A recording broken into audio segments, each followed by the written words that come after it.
মা ভক্তদের জপের ওপর অনেক বেশি জোর দিতেন।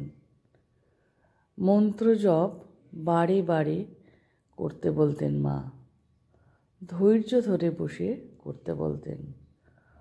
অনেক ভক্তেরাই অধৈর্য হয়ে মাকে বলতেন, কিভাবে মা জপটা করব, আমাদের মন বসে না।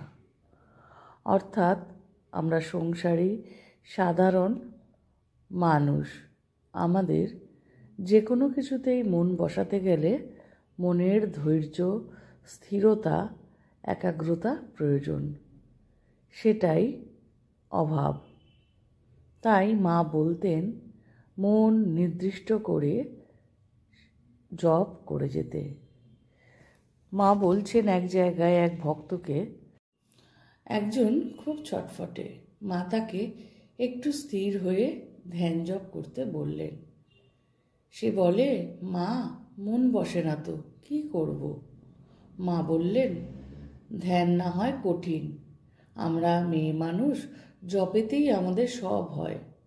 নয় তোমরা তাই করো, একটু স্থির হয়ে বসে জপ করতে হয়।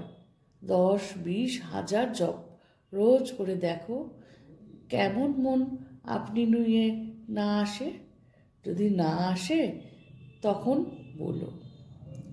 সাধু সন্ন্যাসী ছাড়া ধ্যান হওয়া বড় কঠিন।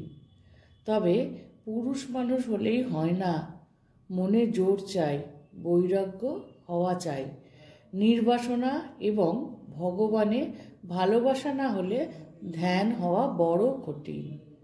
মা এইভাবেই ধ্যান করতে বললেন আমাদের, আর বললেন কিভাবে আমরা আমাদের মনকে ঠাকুরের পাদস্পর্শে রেখে দিতে পারি।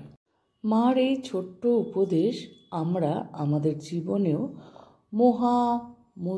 মূল মন্ত্র হিসেবে যদি অনুশীলন করতে পারি, তবে সমস্ত বাধা অতিক্রম করে আমরা যেতে পারবো অমৃতের সন্ধানে।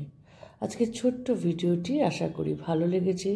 ভালো লাগলে সঙ্গে থাকবেন, আর বেশি ভালো লাগলে বন্ধুদের মধ্যে শেয়ার করে দেবেন।